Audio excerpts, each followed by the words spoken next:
আজ শুক্রবার। আজ এক ভক্ত মা মায়ের মন্দিরে এসেছিলেন, অর্থাৎ আমার ঘরে মায়ের কাছে এসেছিলেন। মায়ের জন্য অনেক উপহার নিয়ে, অনেক কিছু নিয়ে, যে একটা সুন্দর শাড়ি, সুন্দর দেখতে শাড়িটা, তার সাথে আলতা, সিঁদুর, শাঁখা, লোহা, বড় চাঁদমালা, ছোট চাঁদমালা, বড় রজনীগন্ধার মালা, 108-এর জবার মালা, আতপ চাল, অনেক পরিমাণে অনেক রকমের ধূপ, বড় ছোট মোমবাতি, ঘি, মধু, চাঁদমালা, শাঁখা, লোহা, সেন্ট। তারপরে হচ্ছে মায়ের জন্যে ফল কেনার জন্যে, মায়ের জন্যে মূল্য 600 টাকার ওপর। তার সাথে হচ্ছে বিভিন্ন ধরনের আরও জিনিসপত্র নিয়ে তিনি আজকে এসেছিলেন তার সন্তানকে নিয়ে মায়ের কাছে পুজো দিতে।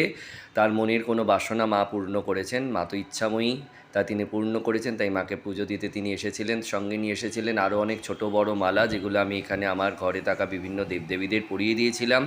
তো এবং সেই সঙ্গে শুক্রবার আজকে গুড ফ্রাইডে ছুটি ছিল, তো আমি মায়ের জন্য একটু আতপ চালের এবং খিচুড়ি, আতপ চালের খিচুড়ি করেছিলাম। তো ডালটা এখানে পুড়ে পুড়ে গেছে, তার সাথে বেগুন ভাজা, আলু ভাজা, পায়েস।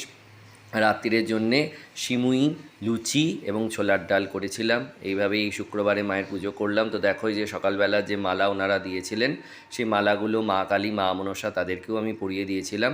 তো মা সবার ভালো করুক, মঙ্গল করুক, কল্যাণ করুক। জয় মা সন্তোষী মা।